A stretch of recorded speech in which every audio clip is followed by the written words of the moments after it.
Hey, what's good, people? This is episode 110. This is the Option Podcast.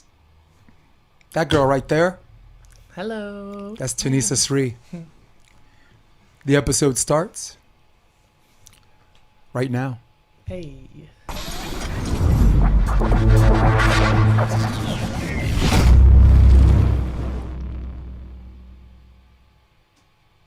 Let's go, Thinesa. What's going on? I'm going to just call you Tin, right? That's what your friends call you? You can call me whatever you want, but Tin is what everyone calls me in the volleyball world. Then I want to be just like I want to be like the cool kids. Else? I want to be like the cool kids. The cool kids started that nickname. So this is episode 110. This is the Option Podcast. I'm your host with the most. I'm Jason DeBillius. But before we go any further, I got a little song to sing. Guess who's back? Hey. Back again. Guess who's back? Oh my God, I miss this girl, Miranda. I'm so... Yo, it's been the most miserable fucking point in my life without you, and I'm glad you're back. You are a lifesaver. I love to hear that. Trying to tech for my own show. My computer humming right now. So we're here, man. Welcome to the podcast, girl. Man, I feel like I've been missing out. I've mentioned you to a couple people. They know you. Okay, that's good. That's good. And I just met you, so I mean, doesn't feel. It's always It's always amazing to people that pretend they don't know you though, because they think it'll make them uncool. Because you're right, if you're not part of the good old boys club, they're like, I kind of know him. I'm like, you can't possibly at this point, right? If you think you're in touch with the volleyball community, like if you think we're all one big family and everyone knows each other. You lying through your little devil ass. You say at this point we haven't met yet. Miranda, everyone knows you. I just got to know you over the weekend. I'm glad. Yes. And once again, I'm really glad to have you on the podcast. So for everybody listening, this is Tin Butler. She is no, you play for Butler. Tin Sri. Yeah, but I played for York longer. Yes, York. Yes. Where's York again, Pennsylvania? Okay, so you're going to be surprised to hear this, but York's in Toronto, Canada, locally. So Brandie Wilkerson and Melissa Humana-Paredes went there. Okay. So we grew up playing together. Holy sugar. Yeah, so they've been trying to get me on the beach circuit forever, and only now I've dived over. Did you play all 4 years there? I did, yes. When did you... Okay. All right. Yeah, so I was there, and, we toured up together, but it was a great time. I just want to do a quick share. I want to share this on NY Varsity Sports. And I want to share this on the Option Podcast. Sweet. Share. Look at me sharing in the middle of this. Share away. Let's do Central Park Volleyball. Because they love tall, exotic women. We got two of them here. I'm saying, right? Well, Miranda knows. Look, tall women get treated differently in New York, man. Everywhere. Dude, I go to the pizzeria. They're like, $175 for you, miss. And I'm next in line. They're like, can I help you? I'm like, I don't get that treatment. Yeah. I don't get that. I'm kind of exotic. What about? Yeah, I'm important. I eat German food and Italian food. Yeah. So you are how new are you to the beach? This is my first year. It's my first year. And I feel like, I came out of a good time. I do feel a little late to the game because I haven't touched it at all growing up. Everyone, the summers of when you're a kid, you pick it up, just play for 2 months. I never did that. I made the national team for Canada real early. So in the 9th grade, I was already in the national team. So every summer after school finished, I moved over to, like in May, June, I would just fly to our home base in Manitoba and just train out there. So I literally haven't walked on sand. So the first 2 months out here, the first 3 months out here, all I did was even walking, I'd be like, damn, my calves are sore, So this is literally my first year. Feels great. Lots of changes already, but it's all progress. I just gave you some microphone. There it is. Hey, I heard it. Yeah. No, it's good because if you're away, the gain is cool. Yeah. So I guess I'll just ask the question, like everybody that plays indoor, that's interested in the beach, or just beach people. Right now, you have people that only play beach. Yeah. Because it's become an NCAA sport. Oh my gosh, it's so amazing to see it, especially in the women's side. Yeah. Oh my goodness, it's crazy. These girls who are coming up, 17, 18, already, trying to do AVP. It's awesome. And you don't really see that. You're seeing it a lot now. Yeah. Well, it's because it became an NCAA sport. Yes. Like, now it's a business, right? They're feeding like it. All of the club sizes have tripled. Yeah. No better place but USA to do that too, you know? Yeah, well, you would think, right? I Yeah. mean, we just need good coaching. That's how I mean. we could get started on that later, right? You know, But, I mean, that's a whole new topic. That's a no, whole but there's new day. nothing more painful than looking at an average mechanic in a room full of Ferraris. Like we just gotta, they gotta step up that game. And I'm not just talking about Cap One, and I'm not just talking about people referring to studies, man. Yeah. You know, like I consider experience. Yes. You know, and at the end of the day, the real scientists are us, the coaches and the players. Yes. The lab rats and exactly and the ones who people have been throwing through shit it. to a wall to see if it Yeah. sticks. I'm not dismissive of the science. I'm just accepting of the science collected. Yes. Right? Because if you look at someone and say studies show, right? Yes. You'd be surprised if you actually looked at the study. Yeah. I mean, you got to really look deep into it. Who's doing the study. That's important too, you know? Yes. Who's doing the study? Yeah. Was the study actually done on volleyball people or basketball people or other sports? Was the study like... How many people? You know? Yeah. There's lots of Was things it you on gotta look at. women or men, right? Yeah. Was You it gotta be real college or skeptical. professional? Was it Division 1, 2, or 3? Was the study done in 3 weeks or 9 days? Was it a 9-person roster Yeah. or a 20-person Yeah. roster? All those make big differences. Yeah. I mean, because anyone that vets the study that's already a professional will just say the study's correct because they looked at the lurking variables. Yes. Yes. You know, and they're like, yes, the study's correct, but it's correct on what they collected. On what they collected, Yes. of course, because they're just going to present that. Yeah, I don't believe in all the science, period. There is no such term. I believe in all the science collected. Yes, You know, yes. or science not yet understood. Yes, because there's proper way to do research too. Right? That's Hell yeah. important. So give me one thing that was the easiest to transition from indoor to the beach. Ball control.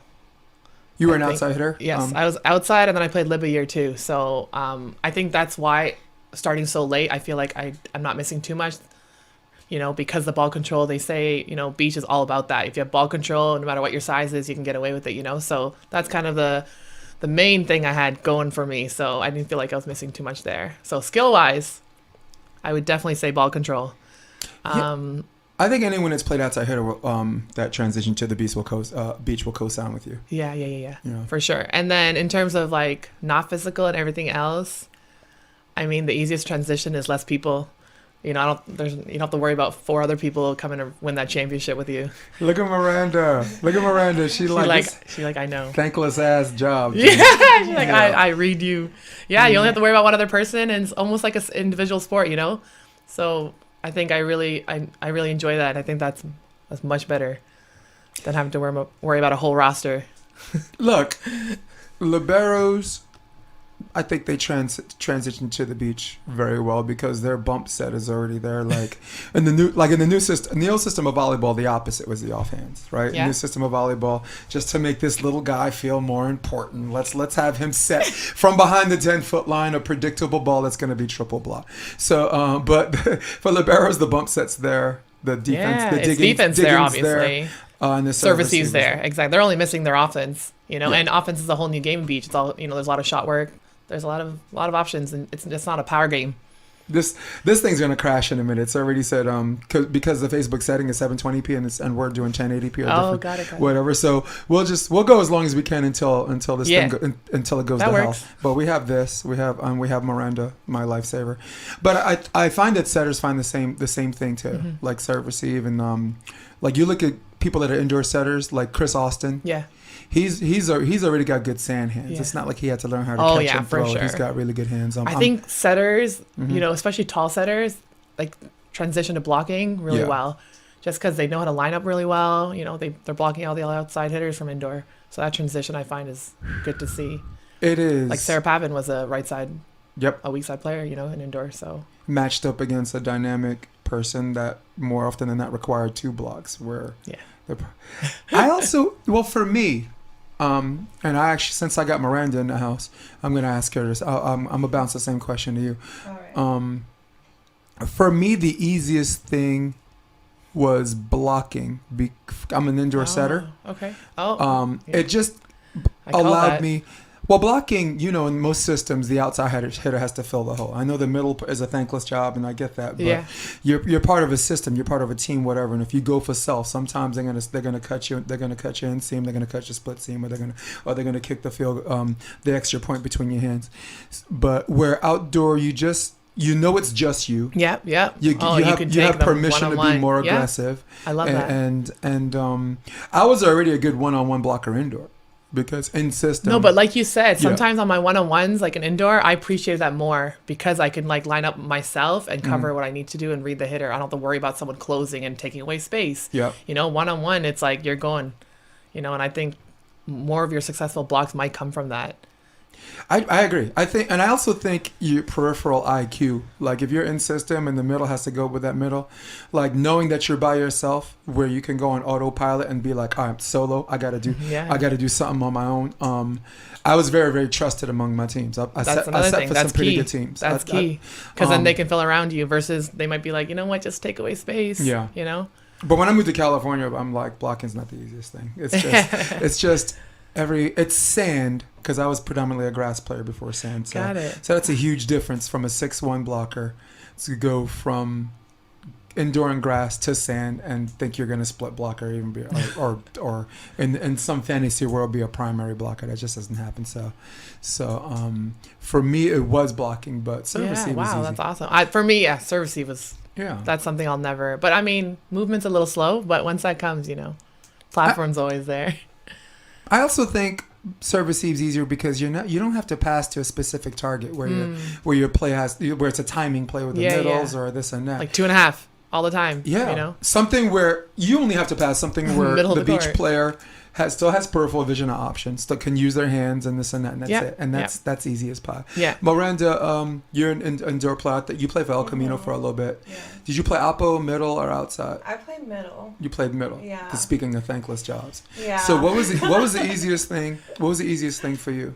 I just think it was having the opportunity to do all the stuff that I wasn't able to do indoor, because playing middle, you know, you got funneled to doing all the middle stuff. You didn't get to do the passing. You didn't get to do the setting. You were just sent to do the middle stuff. Just go bounce balls. Yeah, so it was just getting the opportunity to be a more well-rounded player than I was before. I felt like I was like a one-trick pony indoor. Like you just do one thing. That's awesome, actually. Never thought about that. Yeah, I mean, I have, because anyone that's ever played middle for one season can appreciate what she's talking about. Yeah, I think everyone should do it just for one season, just so they can appreciate. No.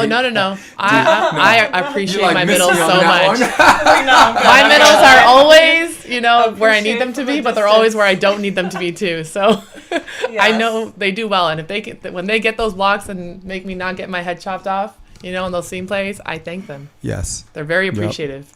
That's like football, like the front line, the front five protecting the quarterback. Oh my gosh. Everybody gets Rolex watches at the end. They get me the most excited, you know, the bounce balls are from them. So they get us the most amped, just like the digs from the liberos. It's one of those two, you know. So, so Miranda, I definitely understand. But it works for you because you do bring size on a woman's height net. So it wouldn't be like a far reach to see you as a full-time blocker, or at least split, you know, where my situation was different, and hers is I guess as far as dynamics is concerned was different. Yes. So what's the most difficult thing to transition so far? Man, it's definitely the movement.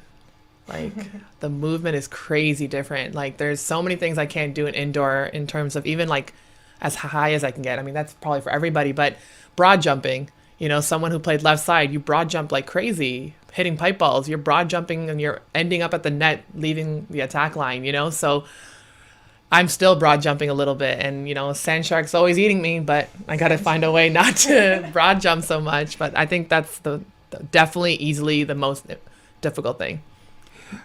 The movement. The sand sharks. Miranda. The sand sharks. Yeah, they get ya. Sand shark. Sand shark. Gotta get this. I'm gonna be singing that all night long. Baby shark. Go ahead. What's the most difficult? I would probably say just learning how to set with my hands. It's something that I just started doing recently, and it's still so difficult for me. And I kind of blame my years of playing middle for that, because you don't have the opportunity to get all those touches that everybody else has been getting for years not playing middle. Yeah. So yeah, probably the setting, but it's nice learning something new. Yeah, for me it was offense.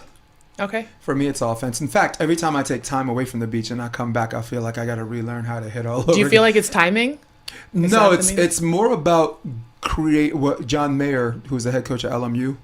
I was his assistant in 2018. Okay. It's something he would call creating a string. Getting to your runway where you're, like you said, where you know you're not going to broad jump. Yes. Like maybe if you shorten your approach, you find yourself going more up than going across. So taking a better 1-2. So for me, I've only been playing beach for like 10 years. I played in Central Park, and they would use me to cross train. I would use them to cross train for indoor. Got it. And they'd use me to help them prepare for outdoor tournaments because I had mad skills. Oh, so you were the person I should have gone to first. Yeah. From me. Okay, got 100%. Okay, got it. No doubt. I mean, that was supposed to be a joke, but I can't believe I answered that. Man, I'm out the game if I just answered that question seriously. Oh man, I'll tell you a joke that could wait. But yeah. So you as a player, and this is for the again, we owe it to our audience who's listening.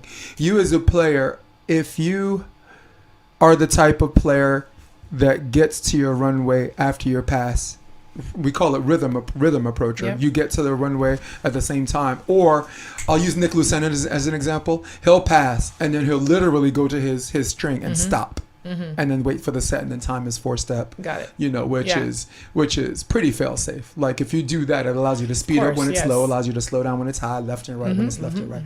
So first, we as players, or the people listening, you as a player have to establish if you're someone that passes and gets to your runway or creates your string in rhythm to the set. Like you already see how high the ball is, and you're kind of taking your time to get there. You're not rushing to get there. So we call those rhythm approachers. I do. Yeah. But we call those rhythm approachers, and then the other ones we just call string approachers. Like if the set's inside, you string with them. Yep. Sometimes oceanside, like if you're actually playing on the beach, if you're literally playing on the beach where the wind's going ocean to strand, you probably string along with the setter for basic beach volleyball. Yeah. But that's also about knowing your partner too. Of course, your and partner how consistent they are. Your partner could jacket to the pin and to the winds if you know your partner. Yeah. So, Miranda, you said it was timing. I said it was setting. Setting was a tricky one for me. Give you a little bit of volume. I try to turn the gain down as much as I can. She's got a lapel mic. Because Oz Borges, wherever he is, he borrowed my mic. Okay. And then you're listening. And then for my I have another mic.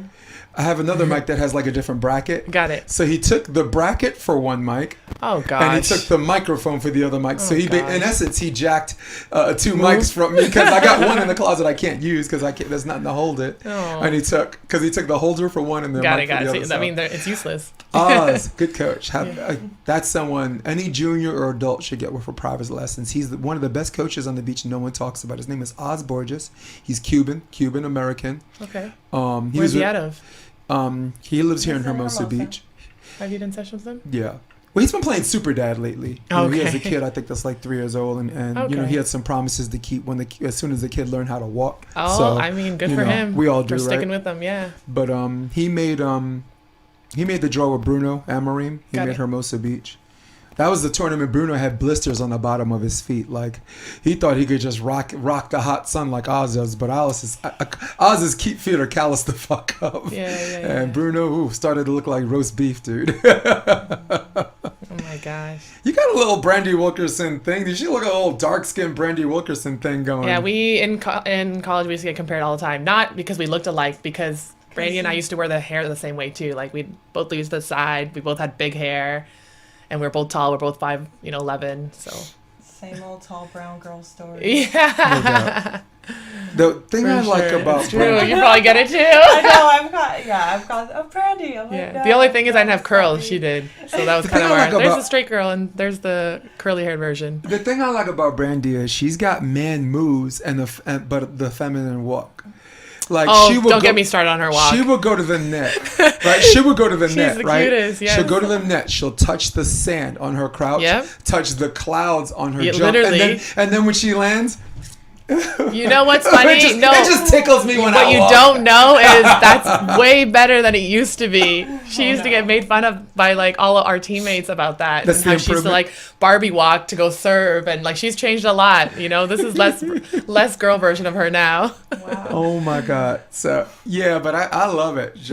She walks like She's ticklish. And then like she'll everything be tickles building her you a when house she after walks. that, you know? It's like, okay, let's cue ourselves off the court, or the sand, but I'll still shove block you. I actually like her and Sarah Hughes as a team. Like, for the people looking on the outside and for the people who think they know what they're talking about and versus the ones who do, it looks...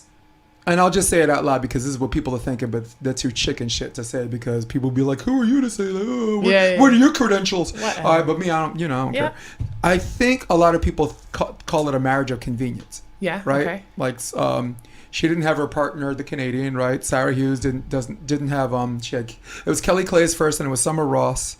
And then it was kind of a marriage of convenience. Yeah, Brandie can't play with her Canadian friend because she's Canadian. Right. So whenever she's out here, she usually plays with Sarah Hughes, but she played a tournament with Clay's once, and she also played a tournament with, I forgot her name, in New York. Do you remember? She's a little older. Nicole Branagh. Oh, Nicole Branagh. Yes. Yeah, Nicole Branagh is nice. Oh, yeah. Brandie has still a only good savage, things to dude. say about her, so. Yeah. They made Manhattan Beach finals. They came second, yeah. They made came the finals second. in It was New York. awesome. I think it was dope. New York and Manhattan Beach. They played together for like a whole year, and I think they finished that second summer. twice. Yeah, you're not wrong. Yeah, they did well.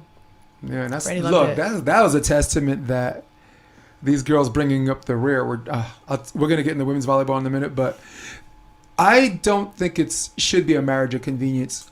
And people only say that because Sarah's she's more formidable on the right side. Yeah, okay. She's a more rangy hitter, and then sometimes she finds herself broad jumping a little bit where she limits her range, and when she tries to hit cross court, she gets muffed by like a top five blocker. But why not just run back sets? Run, attack one side of the net the entire match with two people that have their best shot. Yeah, I mean, I'd love to agree with you if there's no such thing as that wind and risk component. That seems really risky doing it all the time. But if you can perfect that, why not? But I mean, on one side of the net, yeah, should be 100% back sets. Right, the wind side. Bill Kolinsky, Eric Baranek, they made the Manhattan Beach semifinals. Doing that from the qualifier on South Side. We'll just call it South Side. Got it. Ocean and Strand. Okay. And that was Bill Kolinsky all day. Wow. Eric Baranek, he wasn't back set, and he just set, and he would overlap his string where it looked like he's back setting, but he's just really running up the middle. Or if you jack it to the pin, he's treating it like just a side type, yeah. kind of like like a slide set, but to like the other side, but like the traditional jump. Yeah, exactly. Yes. So, and I got him all the way to the semis. I mean, and I know because I ended up coaching against that team 3 times. I was coaching Rob. So it was successful. I was coaching Rob and Rob. I wasn't coaching Earl and Jake, so it was only 2 teams, and Rafa Rodriguez the first round. So Eric didn't want to see me anymore after that. Oh.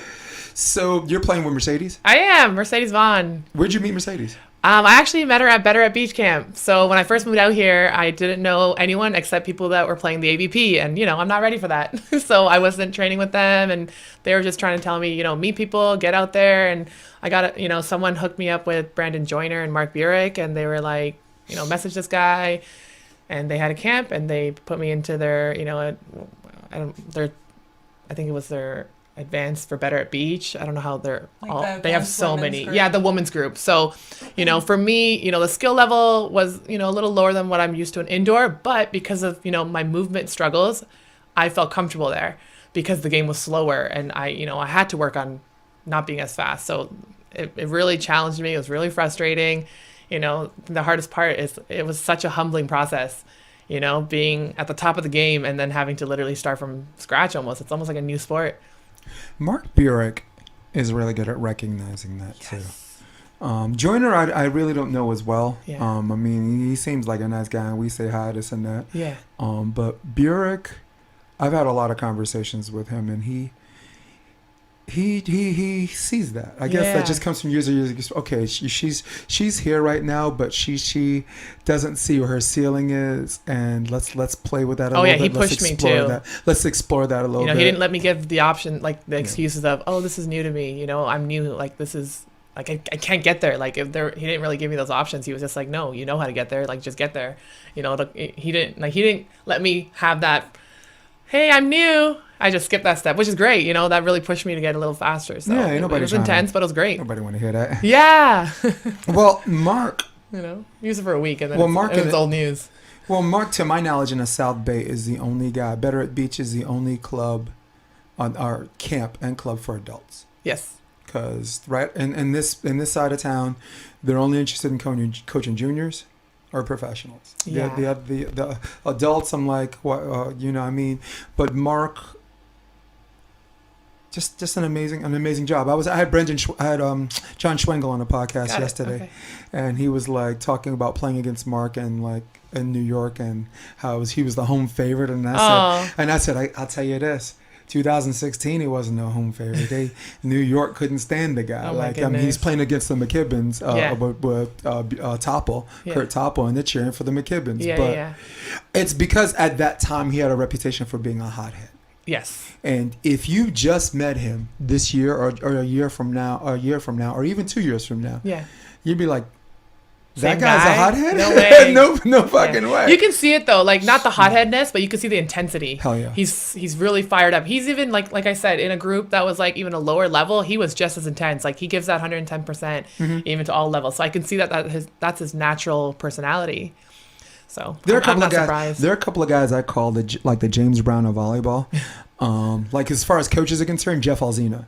Okay. That is one of the hardest working. When I say James Brown of volleyball, like hardest working man in America. They're in the studio. It sounds good. James, want to go? No. What else? What needs to be fixed? Well, we just fix this. Let's fix this tomorrow. No, today. Like now. Yes, that's Jeff Alzina. Okay. He's a fucking bulldog, dude. For those of you listening, Jeff Alzina right now is the head coach at Santa Clara, their NCAA beach team. He was Stein Metzger's assistant at UCLA when they were repeat champions. And he was also Stein Metzger's coach in the Olympics. And he pretty much single-handedly built the Greek beach program in Athens because Greece was the host. Wow. And they were talking about building a team for 2008, and he actually got it up and running by 2004 by the time they were the host. So this guy behind the scenes, no one talks about. You might see him do some color commentary and this and that. They're like, I don't know who this guy is, but his analytical is on point. And as far as like profound respect, there's not a whole lot of coaches I respect more than him. You know, I mean, on a general level, everyone has my respect until you abuse it. But there are levels of respect and praise and admiration and people you want to emulate, you know, and this and that. And we've been coaching together almost the same amount of time. But for beach, I really, at the end of the day, I want to be like him. Yeah. You know, I mean, that's just being real. Yeah. So the player. That's the hardest working man in America. That's Mark Burik. Yeah, for sure. That's James Brown. Yeah, so we met him there. We did the camp. We did the camp for about, maybe just not too long, maybe 2 months. Mm-hmm. The new year hit and me and her just decided like it was time to, take the next step and just move on and get more sessions, twice a week with a huge group. We wanted something a little, more guided and more individual based. So smart. Yeah. So, and we, the movement is going to take time, but for us, getting that team play, getting, involved with the community was the most important thing. And then we decided to take the next step together and we both moved along and we met Arthur. And Arthur, yeah. And, you only hear good things about Arthur and we were ecstatic and we started working with him and we saw, results, progress, should I say, right off the bat. My main concern, like me and my partner had different goals. So my main goals was I didn't care about too much about the technical. I thought, I had a lot of history of volleyball. I had at least 10 plus years of volleyball. Ball control was there. Technical, I wasn't too focused on. Even Arthur, he felt confident in my technical. It was my conditioning, the transfer indoor volleyball, never got that tired. There might be one rally when I hit 3 balls in a row, but that would be the max, and then you get right back to it. But beach, when I was first out here, the first rally, I'd be like, guys, can I get a water break? So I went to Arthur because I heard he's good and he's Brazilian style training was, just reps and just move your butt. And I got conditioned fast. And within a month, those cones became his best friends, not mine. But within a month, I felt smooth. I felt comfortable just working with him. Yeah. Fluid a little bit, just moving a little better. Actually getting to things that I was like, oh, you know what, I should be getting to. And Mercedes was the opposite. She needed technical. She's a beast. She moves on the send like a ballerina. She's so fast. She's so quick. She's so strong. You can, you can just see it from a mile away. And she played middle. So like Miranda said, she was missing all the other skills that you didn't get, the passing, the, setting or, movement. She had a lot of great, she was a beast.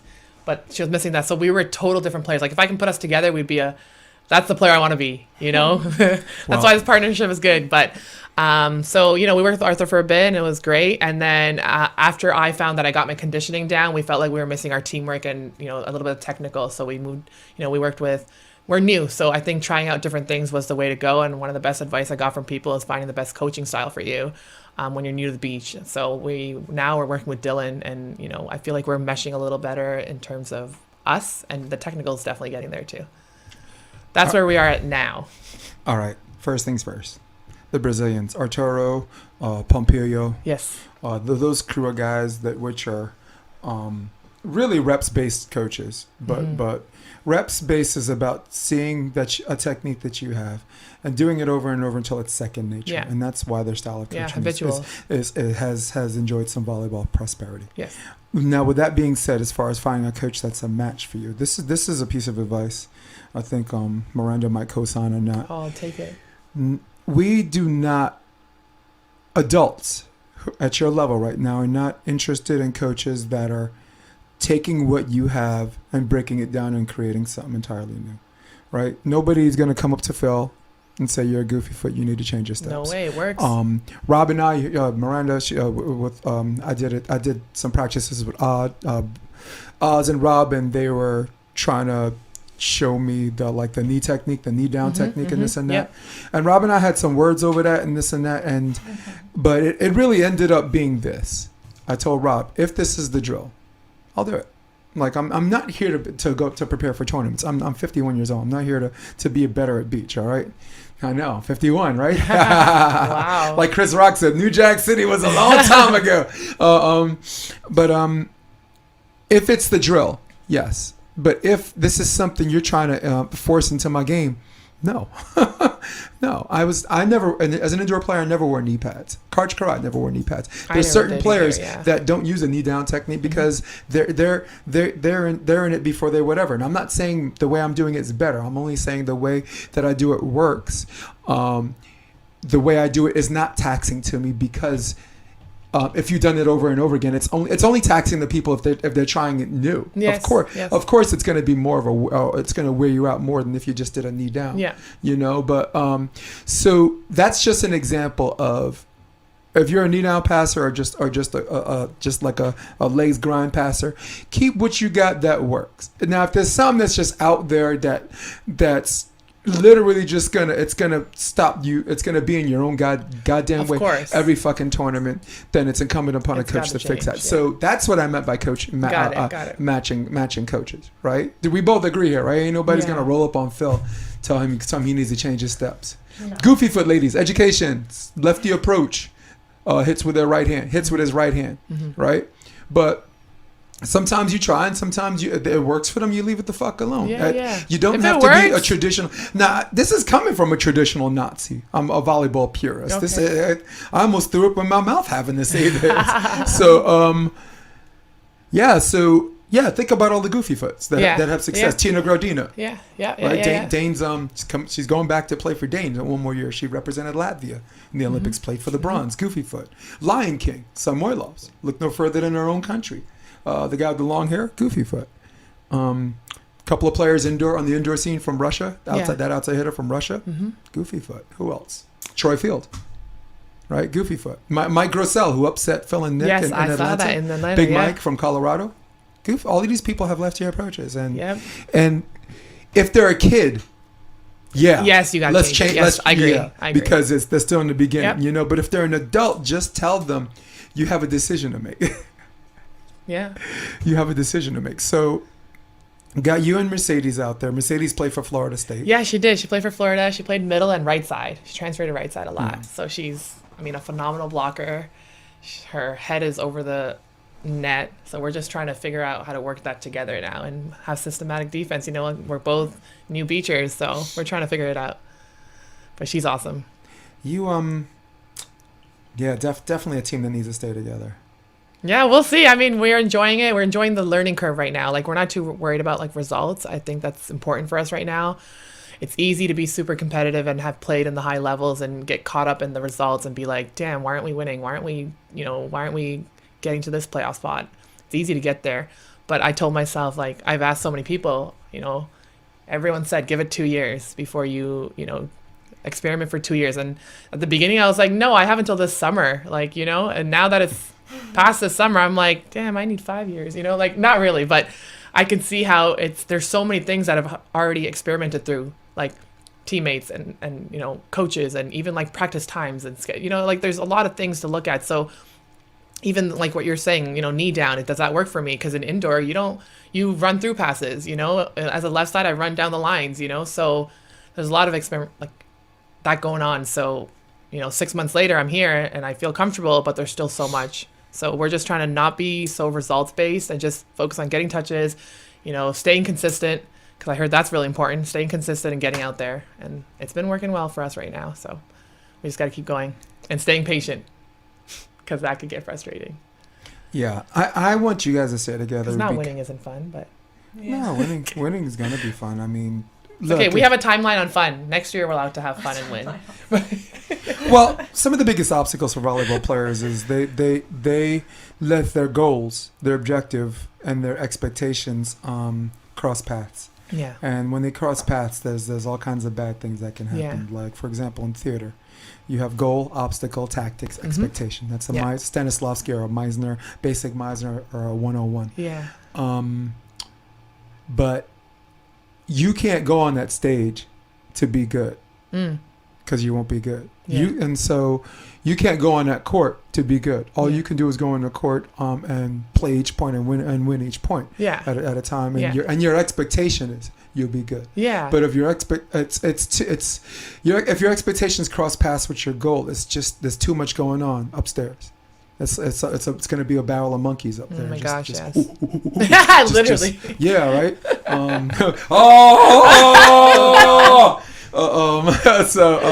was awesome. No, but theater, you have to, and I'm using theater as an example because it's an easy way for everyone, even people that don't play the sport, to understand. You can't go on that stage to say I'm going to be good, because you won't be good. Yeah, you just got to go by it, point at a point. I just like you guys as a team because personality-wise, you're good for the sport. Yeah. Because if or when you guys become good at this, and if or when you start winning, there has to be a way to build your brand. Yes. All right. Look at the McKibbins, right? They've never won an AVP. Madison did with Ty Loomis. Okay. The highest they've ever finished in an AVP was fifth in Chicago. Okay. And they've been together for years. Oh, wow. But their brand is more valuable. They're together than if they weren't. Yeah, that's awesome. The money-making opportunities, they were on, Amazing Race? Yeah. No way. Yeah, they finished second. No, they were in the finals. Wow. Literally in the finals. I want to watch that season. I would love to watch a volleyball base. Yeah. Amazing Race. They might be mad that you said you didn't know, right? What do you mean? Hey, remember, I'm Canadian. No, it's okay. I'm going to use that as my excuse for everything. Yeah. I mean, I'm fresh out of the kid from Brooklyn. I'm from Canadian. Dude, I've been here 5 years, so the whole kid from Brooklyn thing doesn't work for me no more. I used to be like, what do I know? I'm just a kid. I'm just a kid from Brooklyn. But so their brand is more valuable to them. Like Troy Fields and Eric Baranek played together for a while, and that partnership didn't work out because sometimes when friends play together, it doesn't work out. You're just too comfortable at that point. But that's a human. Sponsorship machine, those two, right? That could have been. That's it's a moneymaker. That could have been TV important. Commercials. That could have been beach volleyball movies. Yeah. Because of how. There's always time. Well, Troy has the look, and Eric has the realness and the outgoingness that I'm not trying to insult people that live in the South Bay that you don't get to see out here all the time. Like you're going to see a lot of nice people, but you have to really size someone up to see how real that niceness is. Of course, yeah, for sure. I'm not saying be a dick. I'm just saying like there's the realness. Yeah, like people like that. People appreciate that. This is a gray area. Like 2 days ago, right? Walking my kid to school and. My neighbor's like, "Good morning, neighbor." I'm like, "Hey," "Hey, how you doing?" They're like, "Living a dream," right? Oh, and then the next day, I'm like, "Hey, how you doing?" They're just like, "Oh no!" I'm like, "Where the fuck am now I?" You never know what kind of neighbor you're getting. I'm in Stepford land. Where am I right now, dude? They didn't have the coffee yet. Their computer, but their computer program. Yeah, that's what it is. I mean, to say that there are a lot of phony people in this business, I can use as a generalization, without being too much of a Debbie Downer on the sport. And what you and Mercedes has is real It's organic. It's honest. And out here, that's golden. Oh, thanks for saying that. Out here, that's golden. It's good to hear, for sure. But that's what puts butts in seats. People care about you. That like, look, in theater, they have to care about the character. Yes. They have to care about the character. Yes, you have to get even invested. if they care enough to hate his freaking guts. Example: mixed martial arts. Conor McGregor. Hey, let's talk MMA. I'm here. She Yeah? already knows. Are you joking? He doesn't know. Oh, You don't know, No, man. she's got I just didn't know you were there, but I know MMA. Let's just do that. We can just talk about that all day. All right, so I'm in. That's what she knows the most. So let's seep into that. Conor McGregor. Sure, yeah. For the MMA purists, that might not be their favorite fighter, but they know. Oh, but they're tuning in. But he's super necessary for the sport. Oh, why do you think Dana gives him all the fights he wants? Yeah. He Dana. brings in money. Dana knows how to make money. Dude, Dana. You talk money, Dana will be there. To Dana, that dude could do no wrong. Yes. All right, but he's Look not. he threw a dolly. He got glass up in the fighter's eye that was fighting Actually, that three weekend. fights got canceled, right? 3 fights got Chiesa. canceled. Chiesa, Rose. There was glass in Chiesa's eye. And, a dolly thrown in there. He started that and whole Borg. Khabib. Yeah. And Ray Borg. And what happened to him? Fined what? He got rewarded with a title shot. He got a title shot like 6 months later, and he got fined like what, 100th of what he would made that fight. Mm-hmm. You know, and then Khabib does the same thing, but you know he gets fined. Khabib's for like, why you break $150,000? bus? Yeah, Why you break bus? Give me location. Yes. Send Oh, location. is that some gangster That's sugar? the scariest shit Ooh, ever. He said. Did you see his fight though with Conor? What he was saying when he was like boxing him down? He's like, Hey, let's let's talk. talk now. Bro, that So- was so scary. That was so scary. Actually, can you look that up on YouTube? That's scary. Khabib beats down Conor. Just All you have find to it. write is Khabib, what he like talks during his fights. Mhm. He'll be like, talk now. Let's talk business now. Dude. While he's like on him, ground So him down. basically, the way a Russian guy would say in English, "Talk shit now." Yeah, like yeah, what do you yeah, gotta yeah, say yeah, now? yeah, yeah. He's What like, about "Hey, now? let's talk." Yeah, let's Let's talk now. talk. Dude, it was like my mom whipping my behind. He's the real dude. thing, man. It was like my mother whipping my behind because It's whooping worse than me that, wasn't enough. Yeah, it's like you alright? didn't know it was She had to coming. talk to you too. Yeah. Like And you how many see it. times And you- did I tell you to Oh my not God. mess with me? He's a real thug. Oh I'm my gonna spell goodness. this wrong. I already know it. Khabib. Yeah. And just write talks during fights or something Yes. like that. Talks to McGregor in case. Yeah, there you go. Oh, it's that second. Oh, one. right there. There it is. Just put it up. Oh, we don't Whoever need to kills see you All is right, a rich we'll get man. through that. We'll get through that. We'll walk through that. Oh wow, we You're a just did this. psychopath. Can you do the skip? I'm a professional. Can you do the skip? It's not letting me It's yet. the full All right, one. that's I gotta all right. wait Okay. 2 Theaters seconds. tomorrow. Oh, that's a short Boom. one. We're good. Alright. Oh, you just kicked him in the head. It's only business. Let's talk. Oh, there it is, Yes. He's like, what'd you say? dude. Conor knew he was down. Oh, Talk let's now. talk now. Yo, talk. Oh my God.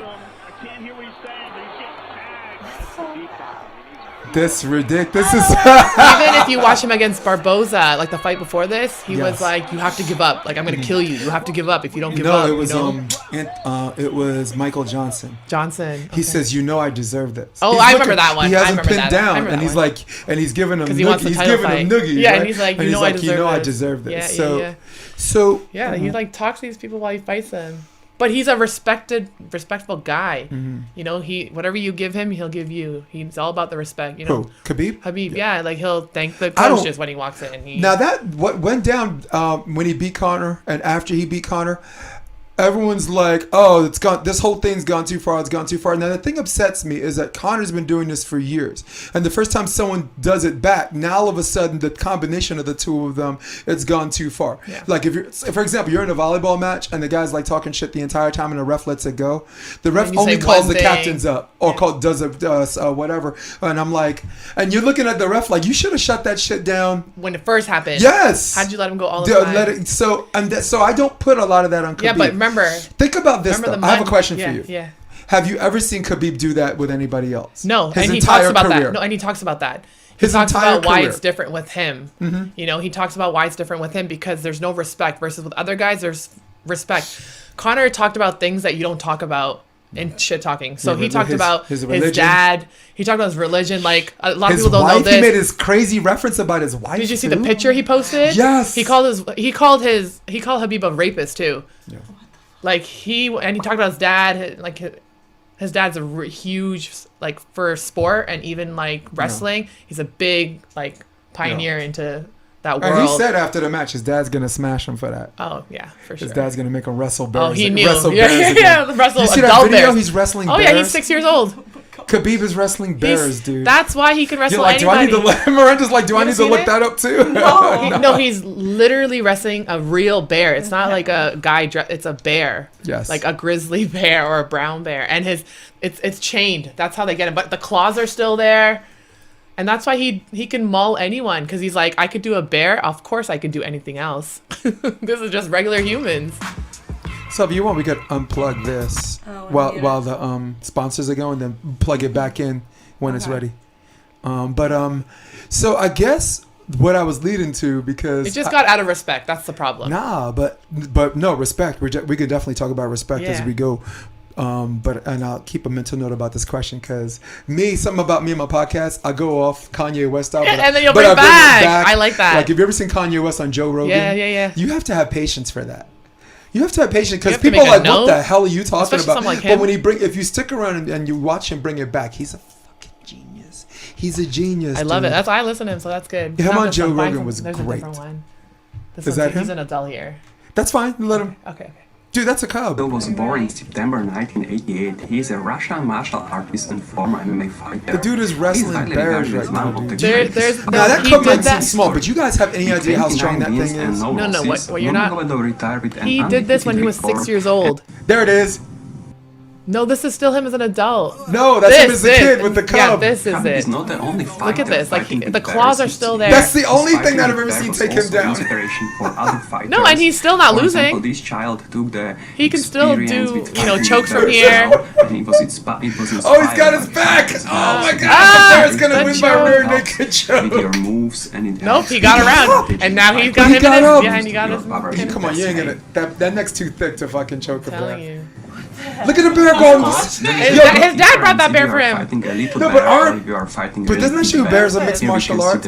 Mixed martial artists. When he put him in a guillotine, did you see the bear go to side control? Yeah, because in mixed martial arts, for the people whoever studied or practice Brazilian jiu-jitsu or any form of jiu-jitsu, if someone has you in a guillotine, or in Brooklyn, a headlock, all right, or whatever, a guillotine choke. Come on, we got to do it proper, right? We have two people knowledgeable here. But for our audience, who could be, freaking smart people and morons, side control is the best way to go to alleviate that pressure and maybe pop your head out. That bear went to side control. It did. It needed space. It needed to create space. I'm just freaking amazed. So the question I want to lead to, because we're definitely going to stay with MMA for a little bit, since I know that's our wheelhouse. Yeah. I asked Rob. This is on our sports debate podcast. I want to talk about celebrities. Has celebrity fights in combat sports? My question to Rob was, is it good for the sport or is it bad for the sport? Okay, so that's a loaded question. It's a loaded question because it's not good for the growing skill set of the sport. No. For the money and the business behind it, oh yeah. The hell is that? Is that still going on in the back? That's outside? That's outside. It's not the bear. It's not the bear. Yeah, so I think it's great for the sport in terms of attention, a lot more attention. You have people, as bad as it sounds, it used to be a male-dominated watching sport. Now you have females getting involved just because, there's a little bit more interesting component for them. So it's bringing in more money, and it's easy to set up. There's not a lot of fight camps because they're not real fighters. They don't need a full fight camp. They don't need 3 months. They just need, they go in for a bit, they train, they get the money, they go home. Entertaining, yeah, sells tickets. That's all that side of the world really cares about. Boxing's always been about promotion. You'll never see Dana White. I say this now, but Dana talks money, so you'll never see Dana bring someone to the UFC that doesn't know how to fight. Like, he's not going to bring a Jake Paul into the UFC and give him a contract. That's not true. I don't know. He said he wouldn't. CM Punk. right? CM Punk got mauled by Mickey Gall. And so he'll give opportunities to people like, so the guy in the NFL that joined, Greg Hardy, yeah, he saw him a couple times, gave him an opportunity, and he's doing well.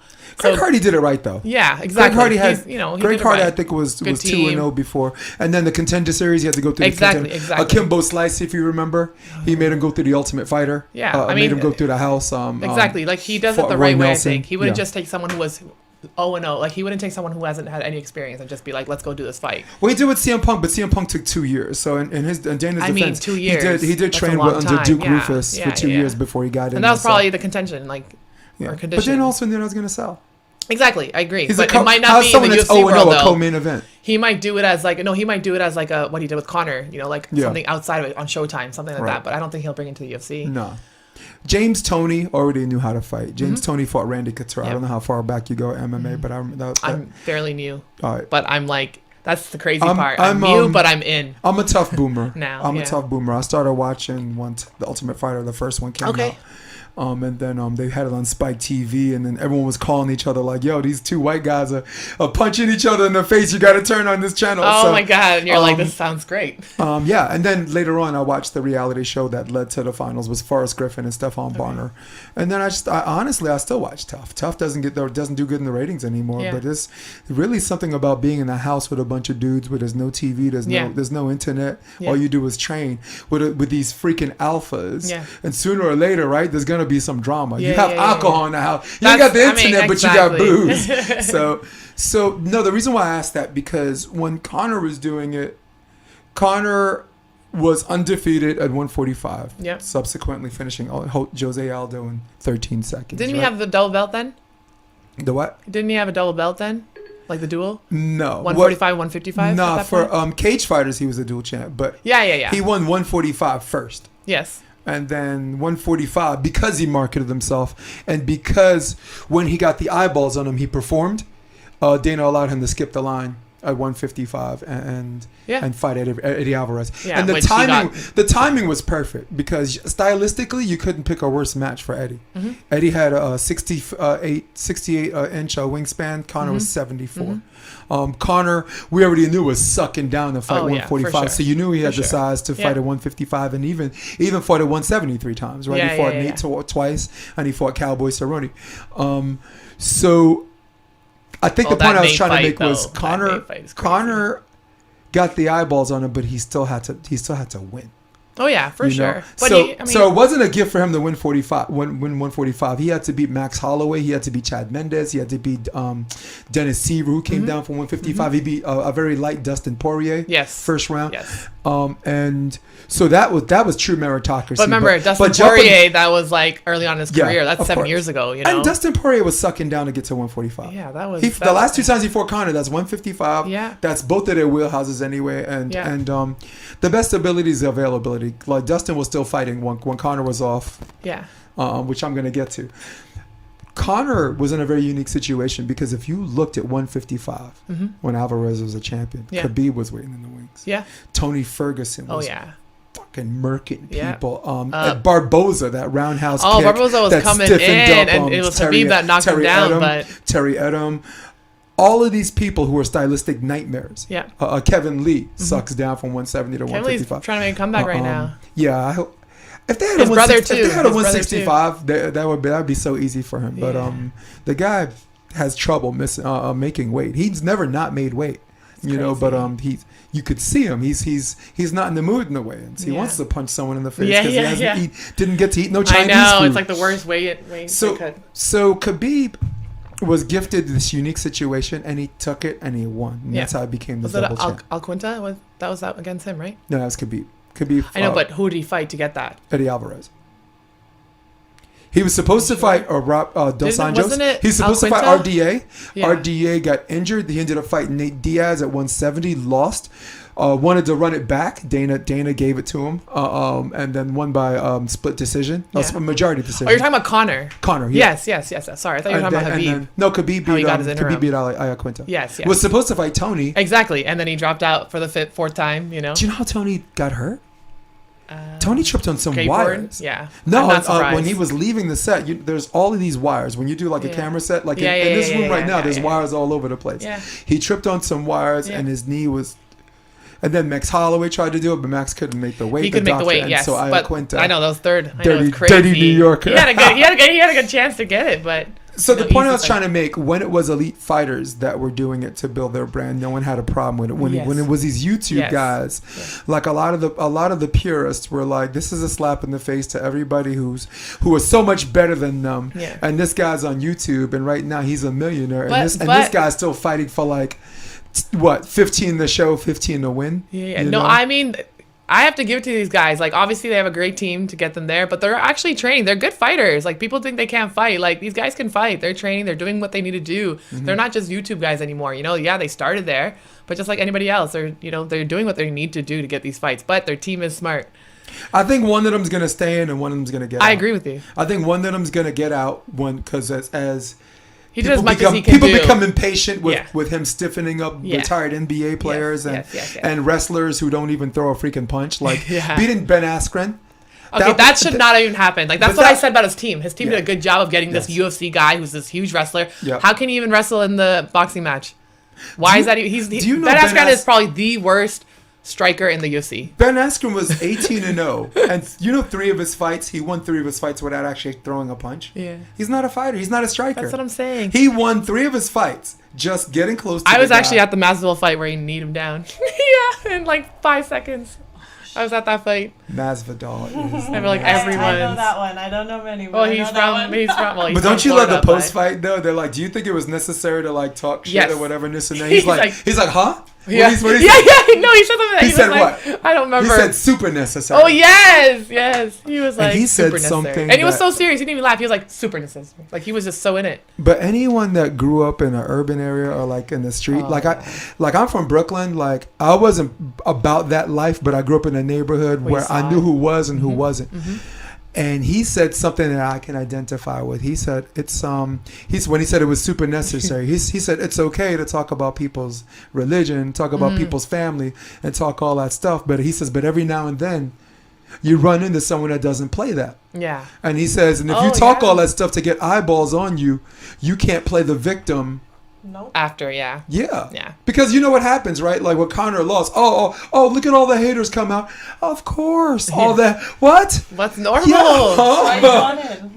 Of course the haters came out. Yeah. That's their time to shine.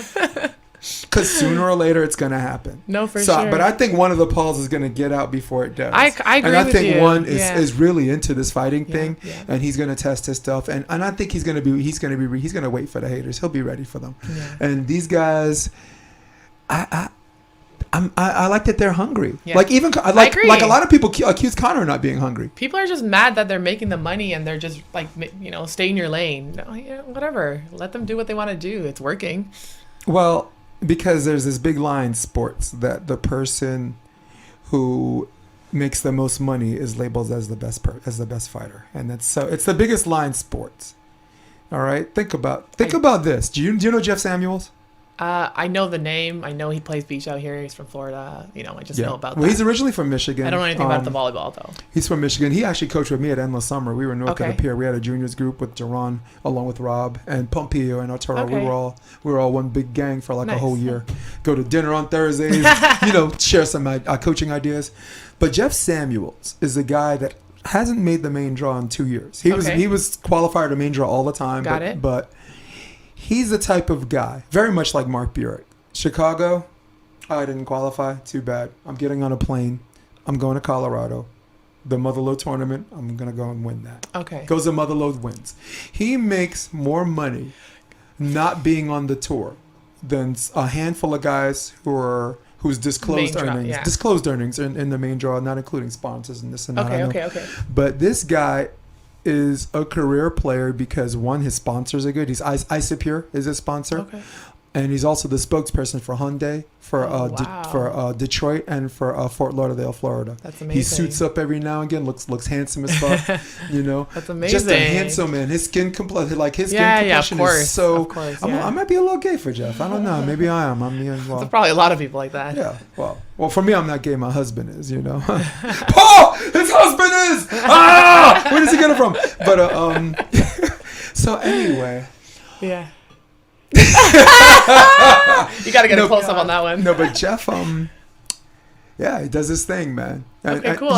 You know what I like about Jeff? Go make your money. That's what I like about Jeff? His blackness does not sneak up on you. You look at some people's skin complexion, you're like, all right, he's Dominican or whatever. Okay. No, that is a psychic blood brother from Flint, Michigan. His blackness does not sneak up on you. That is a black man through and through, an American black man, which awesome. I'm highlighting and labeling because, like Jimmy the Greek said, I think the strongest Africans are in America. Right? Think about it. No, for real. Except unless you're Sharif from Qatar. Oh, then you just go to Qatar, yeah. that dude's awesome. Yeah, he's fun. He's fun to watch. Okay, cool, yeah. Nice. He's fun to watch. He's fun to talk to too. Yeah, his English is really, really good. Yeah. And going back to volleyball. We're done with that. Oh. No, we're definitely going back to MMA. Okay. I didn't know. I was gonna say there's a huge card coming at the end of the month. No, but you're not just an enthusiast. You're like a damn near purist for MMA. So no, you don't even know. We'll talk about that. Later. Off camera. Yeah, off camera. Good. Let's go get some wings after. Yeah. Happy hour at American. You're gonna be so. You're gonna be like, wait a minute, forget you talking about volleyball. Cancel this whole thing. Like, let's talk. Part two. But with this MMA. is called The Option. Yeah, so, I love it. I love that name, by the way. Yeah, very creative. And something else about the podcast is it has legs of its own right now. So it's not just volleyball people. Like Tony Potts, who is the host of Access Hollywood, he was on the show. Jason Olive, who's on BET's Tyler Perry's House of Pain. He has another comedy coming up called Brothers in Arms. Brothers-in-Law. Brothers-in-Law. He was also on All My Children for 6 years. He just happens to be a volleyball player. Okay. So it's got legs of its own. I had a sex therapist. Not a sex therapist. No, a sex podcaster. He has the Man Whore podcast, Billy Procida. Way to clarify that one. No, but his function is he interviews porn stars and he interviews sex professionals and whatever. That's cool. Get both sides. And he came on the podcast talking about like how glory holes were like why glory holes were like a COVID safe or something. He's just it was just my goodness. So bottom line, podcast has all kinds of colors. All kinds of colors. I think that's where I was going with the genius Jeff thing. Yes. But for people that didn't turn it off. Yeah. So Sharif does not do training groups. Okay. Does not believe in training groups. Okay. He thinks he gets more repetitions. Sometimes you got good coaches that are about those reps, allowing your technique to get stronger. And then there are coaches that give you a learning curve that come into practice as focus-based, which we can talk about. Yeah. We're going to talk about more. The reason why he doesn't is because he believes you get more productivity for your time there with just him and his partner and maybe and a third person. And if he needs to scrimmage someone, whatever, the Spaniards, Gavir and Herrera, those want to do it. The Norwegians, right now, the Norwegians are the best team in the world, and Qatar has entered the top 3 or top 5, like Cancun, right? Second, first. They finished second or first like 4 of the 5 last tournaments, and could have been, Krasovnikov caught and Stoyanovsky caught fire, but. And the reason why they're not a big fan of the training groups is because they don't need to network. Like a lot of people do training groups because it's about networking. It's about finding new partners. Sometimes it's not just about facing different competition. It's about competition seeing you. And maybe someone can't make a tournament. It's like, I was in a training group with this person. Let me see what they're up to. So if you have that, they don't need that. And I totally agree with them. I don't agree with them to a sense that I don't believe in training groups. I just think too many of them are a waste of your money. And your time. I agree. Yes. You can't, unless it's Jeff Alzina and it's a 4-person group. That's different. No, because there's a purpose. But so what you're doing with Dylan right now, get as much time as you can on these private coaches. Yes. Like Dylan, if Dylan brings in some assistants, maybe a couple of hitters to rotate in and just hit at you. Yeah, so we do that every Mm-hmm. twice a week. We try to go 4 to 5 times a week, and every 2 days a week he does bring in a little bit of competition for us just to see different hitters. And at the beginning we didn't do that, but now that we're starting to do gameplay a little bit, we do have that. So yeah, I think we need to keep with what you're saying, bring in new hitters, bring in new assistants to kind of get a different look. I know Dylan's a winner. I know Dylan, as far as a coach is concerned, knows how to win and find ways to win. He's so smart. I meet him in juniors. He coached 6-pack or some pack, whatever. And they were always at the end. Sometimes you see these coaches that are doing more with less, that don't have like the SCVC or this club group or recruit the best players. Yeah. But you look at the quarter semis and finals or whatever for gold or whatever, and this and that, and there he is all the time. So there's something to be said about that as far as my sample size and what I've seen. Because I'm going to pose a question about Dylan. Volleyball players who become coaches and are still active players will rarely hurt your game. There's only levels to how much they can help. Okay. This guy, all right, he's a gold medalist. So that guy played professionally, so he knows this stuff. So the question is, does he help this much, or is he helping me that much? Yeah. Because sometimes it's not about where you played. Sometimes it's about how you apply that knowledge. Sometimes it's about knowing. Oh, applying knowledge for sure. Sometimes it's about how you teach people. Because there are people that I definitely agree with that. There's people Please. who are really amazing at what they do, and then you're kind of like, wait a minute, can they teach it? They got to be so amazing, some of them, because they're just really skillful. They're athletic, but can you teach that? How are you going to teach it if you learned it so quick? And sometimes the best coaches aren't the ones who are the best players, because you need to know how to break it down. Some of the best players are going to be like, just go up there and hit it. All right, but how? Just hit the ball, reach as high as you can and hit the ball. And we can go through every sport. You know what I mean? Yeah. And it's just like, okay, can you break this down? Can you look at somebody else and see what they're missing that this person's not having? And you got to really be able to break it down and teach it. It's different. You got to be a coach. Look, you got Dane Blanton, USC, right? They won the chip. Yeah. And I love it because there's something to be said about the pressure of if you don't win, it's a fail. If you don't win the whole thing, it's a fail. So that's a different kind of pressure too. Yeah. Dane's also the only male player to win an NCAA championship as a player and a coach. Oh, wow. And an Olympic That's gold medal awesome. and an AVP chip. No other player, not even Karch Karai holds that distinction. Got it. Then you got John Mayer.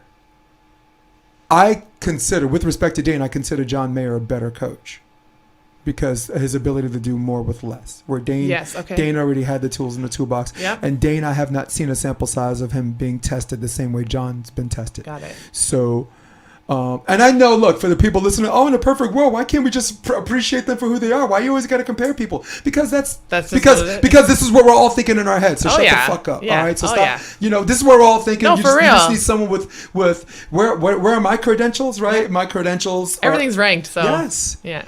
No, but he should.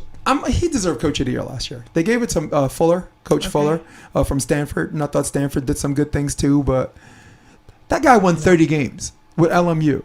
And their recruits get stolen by UCLA and USC all the time. Yeah. He won 31 games, and in the NCAA, he beat LSU and UCLA the same day, the first and second round. Wow, that's insane. If that's not Coach of the Year, I don't know what the hell I agree. is. So, I guess what I'm trying to ask you,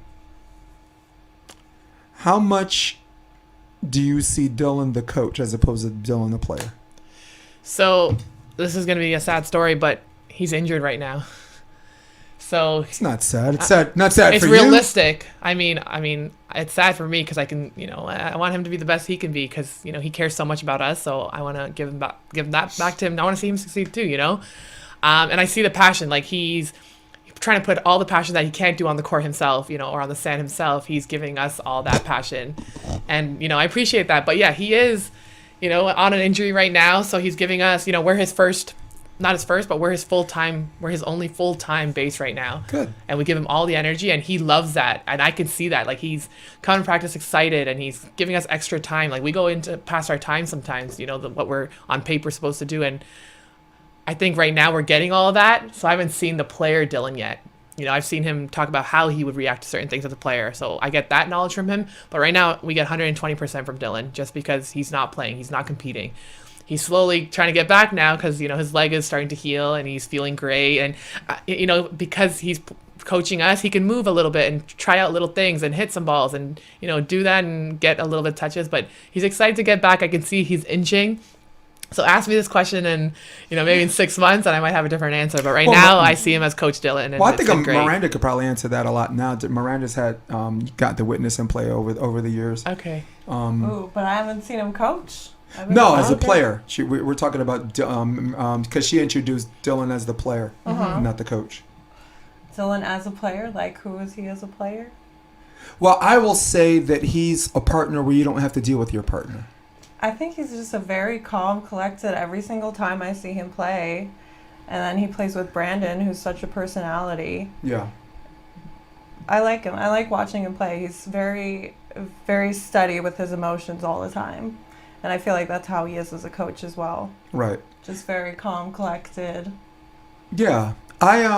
For me, there's this, it's not code or anything. Can you do like an Instagram, like a 60-second thing for me? He's a partner. If anyone that's ever played beach volleyball long enough or played a sport where you only have to deal with one person or whatever, he's a partner where you don't have to deal with your partner. Right? When I find out someone's going to a tournament, I ask who your partner is, and they say Dylan Maarek. Everyone's gonna say, "Oh, cool." Yeah. Before I worked full time with him, you're always gonna ask around because.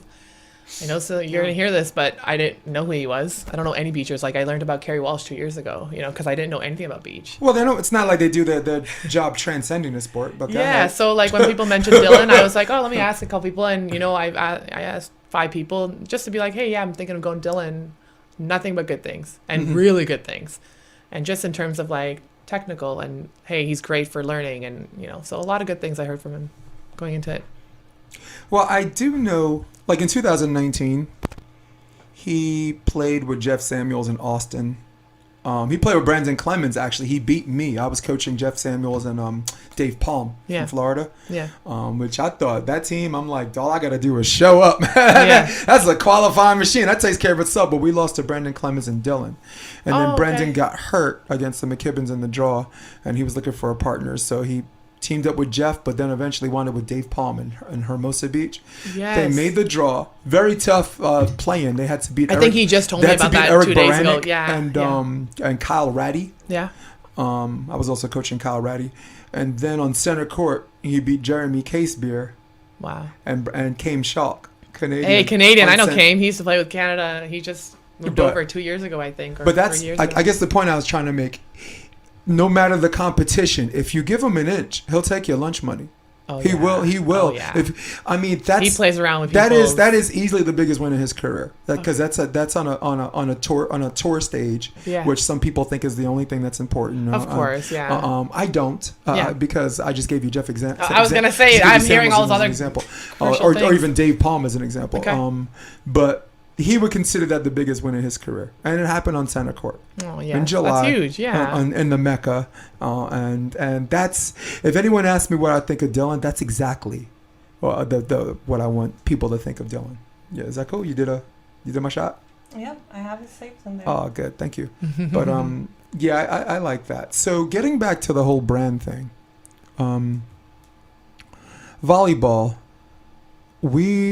I think collectively are looking for one person or people that can transcend the sport. When I say transcend the sport, I'll give you an example. Conor McGregor, right? Yep. If you never watch mixed martial arts, you know who Conor McGregor is, you know who Ronda Rousey is. Of course. Michael Jordan. The guy doesn't even play the sport anymore, okay? So even new NBA fans that only see LeBron James, like Kyrie Irving, or Kevin Durant, know who Michael Jordan is. Yeah. Hulk Hogan. This is like a wrestler from the 80s. If you've never watched wrestling in your life, you know who Hulk Hogan is. Mm-hmm. So for volleyball right now, for indoor and beach, it's only been Karch Karai. Like, who do you think you are, Karch Karai? And people don't even know how to spell it. Nope. It was Misty, May, and Kerry when they were a team. Yeah. When they were a team, yeah. And that's it. Yeah. And that's it. And these are people that don't even, they're not even in a sport anymore. So we're still, we got players out there that are doing their best. And the McKibbins, like them being on Amazing Race, I thought that was really, really cool. Yeah, I'm definitely going to check that out. Because I love that show. Like, I don't know if there's any friction between me and Riley or me and Madison, but there's definitely a mutual respect. There's not. I mean, these guys had to qualify like every year, and every time they had to qualify, they made the main a draw. They should never have to qualify again for the rest of their lives, right? Because every time we saw them, they had to qualify.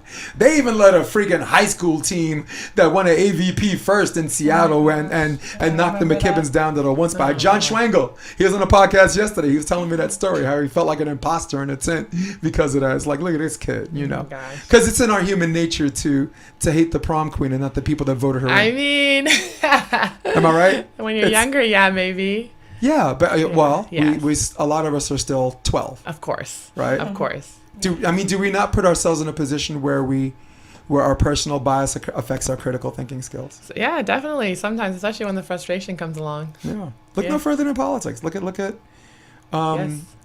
Hillary versus Trump. Mm-hmm. Right? Both of them. Trump said I could shoot someone on Fifth Avenue and they'll still love me. Hillary at that time, everyone's like, it's her turn. Oh, it's female candidate, this and that. So you never, when Barack Obama became president, right? Ooh, yes. Like white people, I remember Chris Rock said, like, white people are like, oh, I'm on his side with the issues. Black people are like, oh, shit, he's black, I'm black. We on the same, yeah. But my number one rule is you never let your love or lack thereof of affection of someone affect your critical thinking skills. Yes. You have to call it what it is. So yeah. But the reason I'm circling all the way back, yak. You and Mercedes are going to be good for the sport. I hope so. That's why I think you that's should the plan. We're both. Our mindset is where it needs to be. Mm-hmm. We just got to be patient with the process. That's what I keep telling myself. I want to be a fan. Look, I'm a fan of the sport. I'll let her know. I'm a volleyball purist, okay? I'm a fan of the sport. Yeah. But as far as following certain players, there's only a handful. There's Trevor Crabb. Yeah. And that bears repeating. I'm a big fan of his because he's got so many tools in the toolbox that his brother has and that blockers have. Of course. TKN, Kristen Nuss and Taryn Cloth. I love how you nicknamed them, and I was like, wait a minute. Yeah, well, that's their brand now. I like it. Awesome. That's their brand, and you know what? They're. It's so weird because you're in the West Coast. There's so much self-love that these girls can win Atlanta, right? Finish 5th in Manhattan and 3rd in Chicago, and people are still like out here like I never heard of them. I'm like, come on. Yeah. I don't even know too much about that stuff, and I know who they are. Well, Taryn played at Creighton for 4 years. Okay. And she got to the final 8. Wow. And then for indoor, she's an outside hitter. Okay. And then finished her grad year at LSU.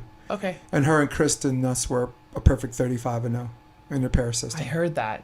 That's insane. Yeah. So it's like, we lost at Florida State University 4-1. Who was the one win? Oh, there it is. You know. Yeah, obviously. That's insane. So, I guess the point I was trying to make, and I swear to God, I'll let you guys talk. You and Mercedes are good for the sport.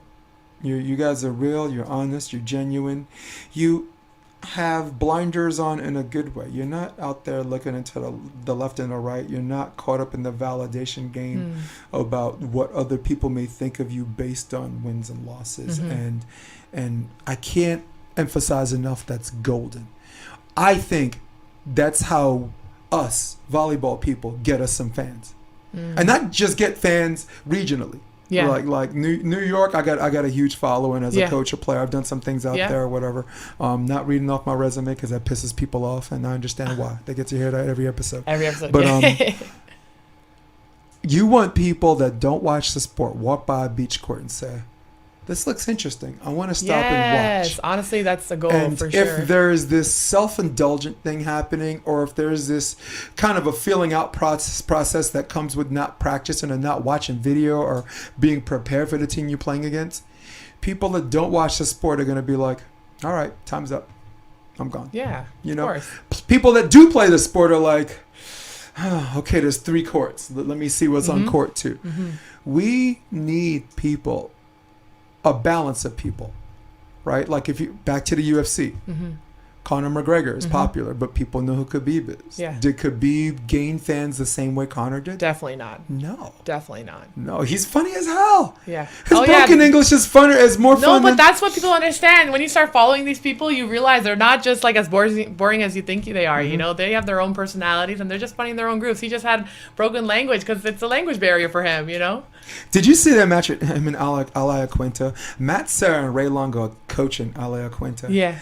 And they give him some constructive advice in the middle. He says, roll, roll, roll, roll, roll. And he goes, and he looks at them. He says, that's good advice, but it's not going to work. And they're like, he looks at the coaches like, wow, that's good coaching. But I think I still got him, you know. That was Khabib, his version of talking shit, which at the same time wasn't disrespectful. He's doing it in It's good to see him on the coaching side now, though. It's awesome. Yeah. Look, if you look at the smaller promotions, PFL, he's got a brother. He's got a whole bunch of guys from Dagestan. Brother, yeah. I haven't seen a Dagestani fighter lose in like 2 years. Yeah. Islam's probably going to get a title fight soon. He's top 5 now. So Who? Islam, his best friend.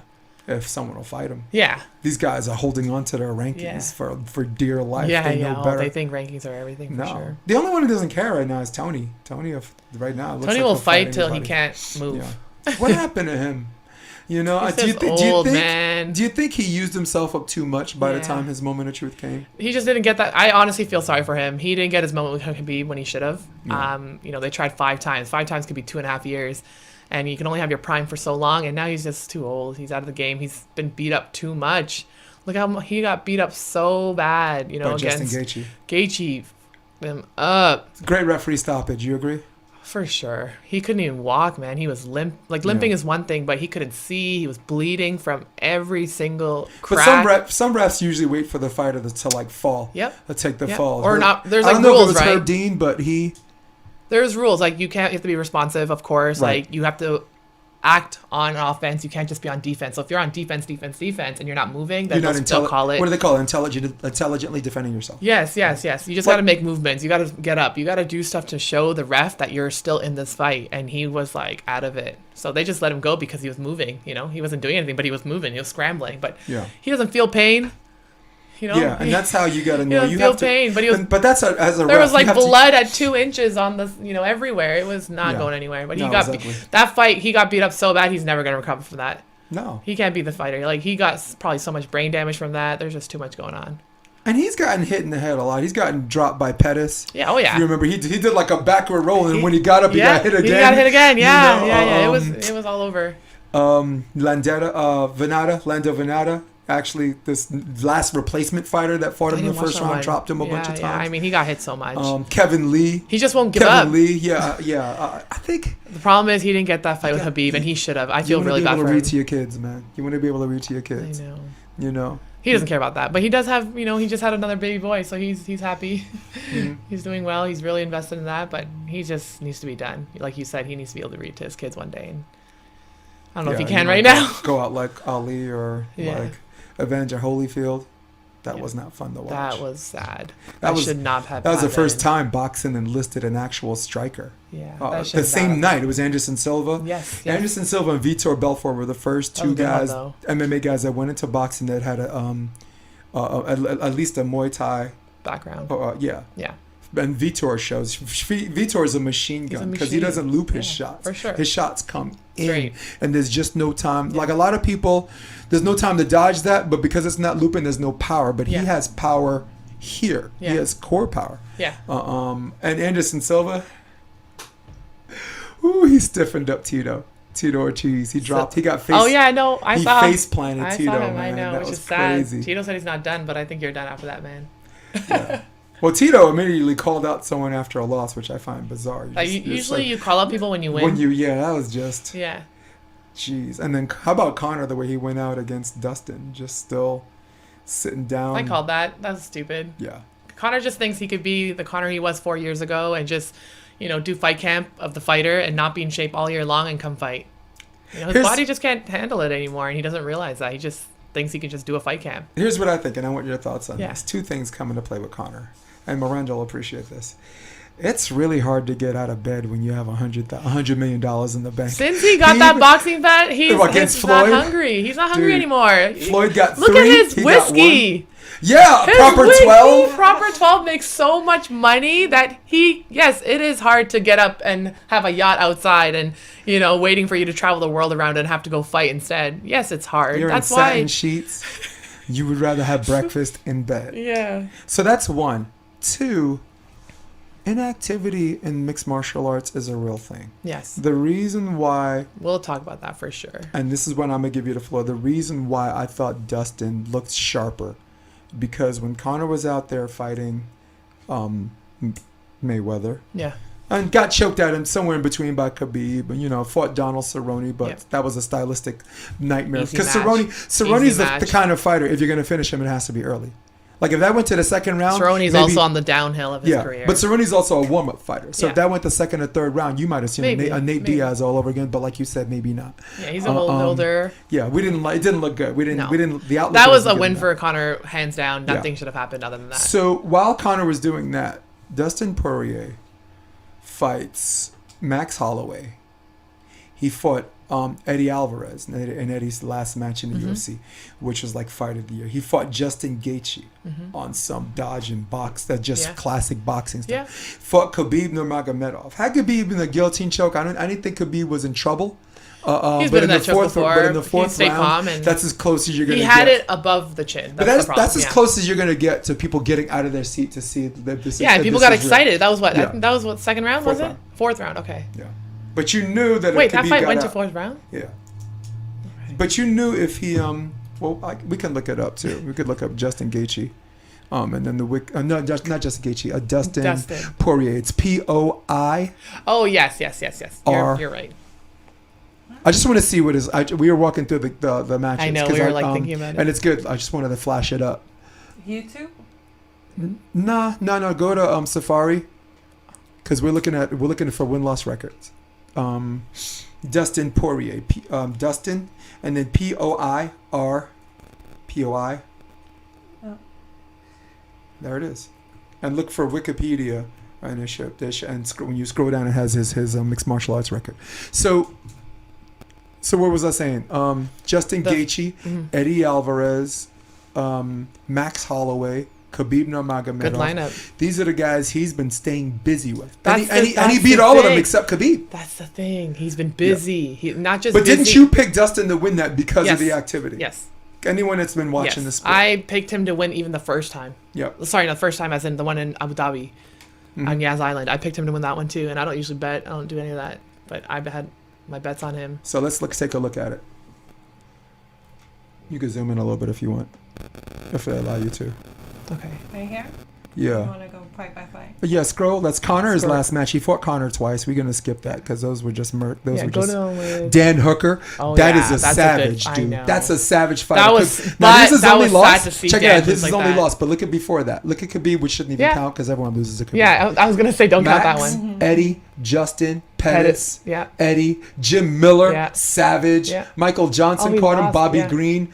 He finished Bobby Green. Bobby Green doesn't get finished. Yeah. Joseph Duffy, the only guy before to beat Conor McGregor before. And now we're getting like really old into his career. Yeah. Like that years. was when he was 145. And he was small. Yeah.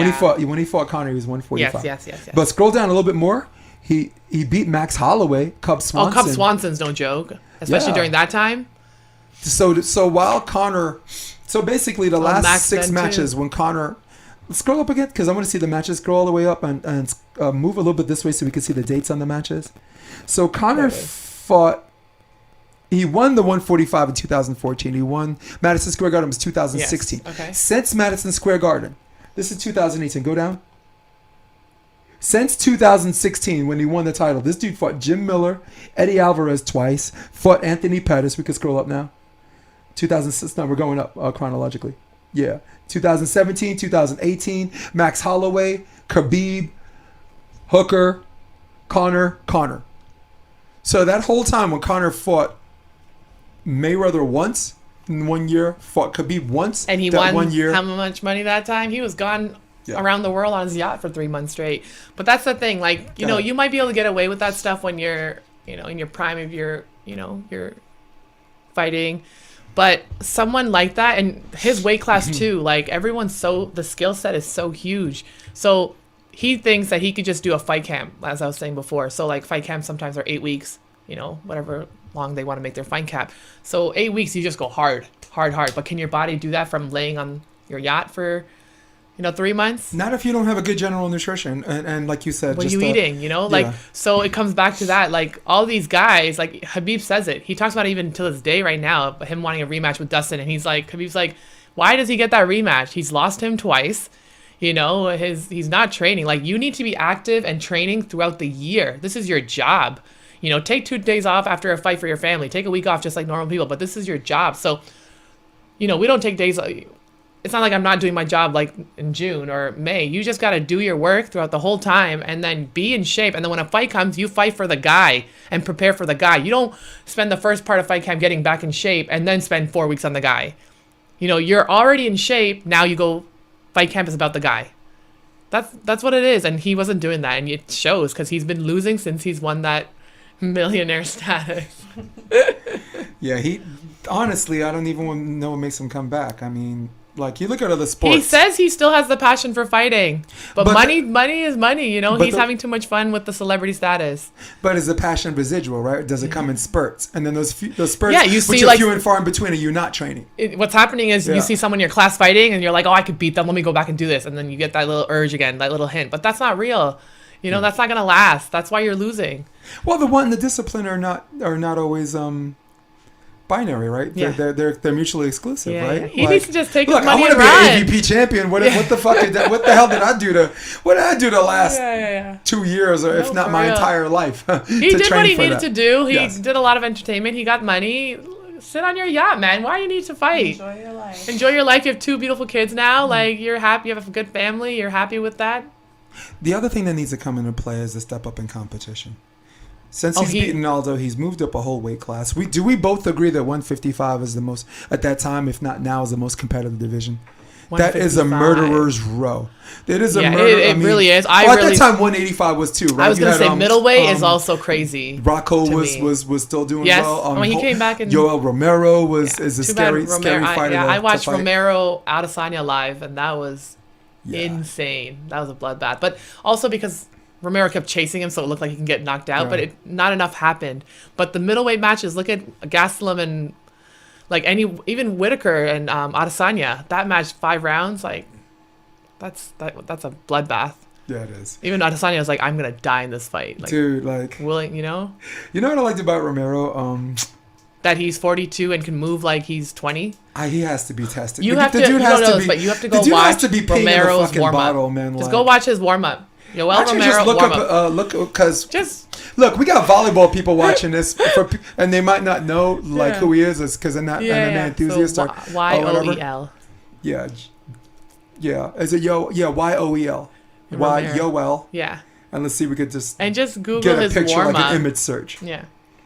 Or I don't know, YouTube. You could YouTube or you could do either one. Either one's a win, Miranda. Yeah, his warm up will make you feel like you're the most unfit person. But no, ever. just his body. He looks like. Look at him. Is this and he's like 40 something. Oh my gosh. Just go to the middle of it somewhere, middle beginning.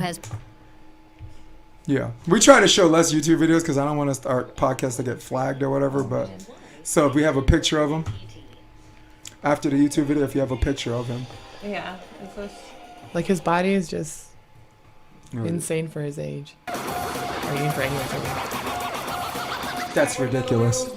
Tell me that dude's 42 years old. Look at his shoulder. Look at that. Look at this guy. And then he's gonna start like springing. Look at the split. He's gonna start like springing off the wall soon. I feel like I'm not allowed to watch this. Yeah. It looks like one of those figurines from He-Man. That's what I'm saying. Like, who's moving him like that? That's, and he's that flexible. That's impressive. Usually when you're that big, yeah, you're usually stiff as a board. Yeah, just, That's real. Look at Miranda. All right, we can forward a little bit. Yeah. Go to his movements a little bit. Okay. We're going to dude, I'm so going to get flagged for this. Maybe a little bit more. Yeah, I know, right? He's need people like flying knees and knockout. Oh yeah. Oh man. Look at him. Look at his. Oh my god. Look at his movements. Look at the way he moves, Look at his man. his slips. And he's quick.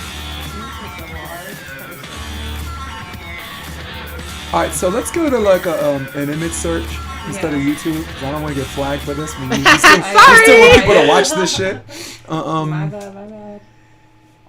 So his biggest controversy, and this is probably before you got into it, he made the news about making like a Jesus doesn't like gay people reference, but he's Cuban American, so people took the way he said something. Yeah.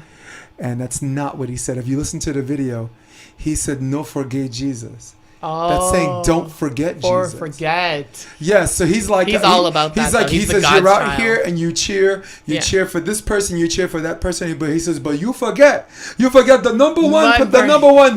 He says you forget. He says no forget Jesus. And he probably heard and different. like someone heard that, and I can't believe someone Aw. printed that and made that like a story people will take and run anything. no forget Jesus. I'm just, trying to put it up. There it is. You're Could like you please show filming it, some I'm like, focus? I'm sorry. happening? I was just, trying to show the people. That's ridiculous. We get the people what they want. Yeah. So- exactly.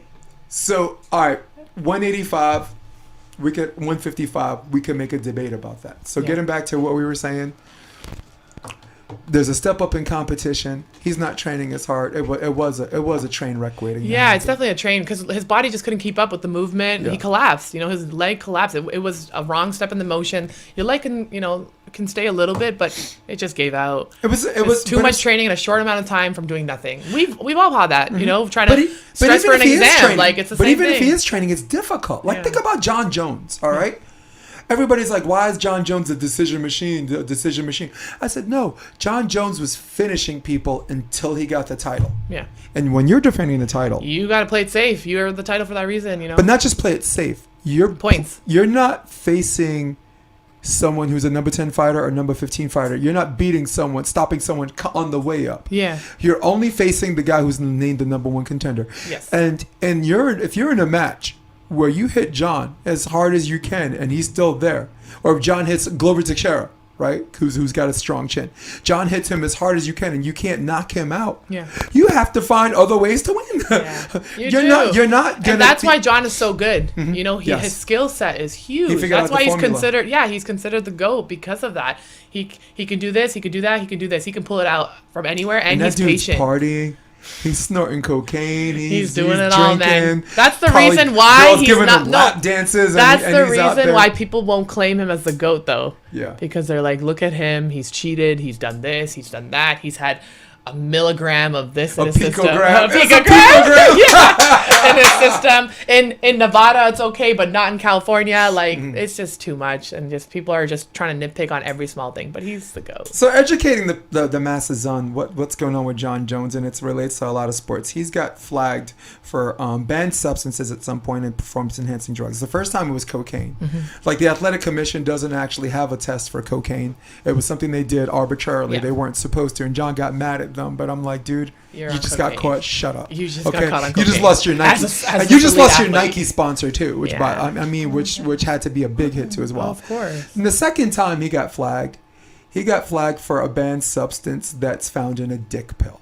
He bought it at a gas station. This man's just trying to have a little fun, Yeah. right? And then the third time he got flagged for something that he claims it was a residual effect from years a year ago. that was Yeah. found in the picogram. Yes. But It at was some so small. point, And then also it's allowed in a certain, like there's different states. So if you're fighting in like Nevada, you had to follow their commission or whatever Right. state. So in certain states it's allowed, in the state he fought in it wasn't. So it was pretty interesting. But I want people to know the difference between a banned substance and a performance-enhancing drug.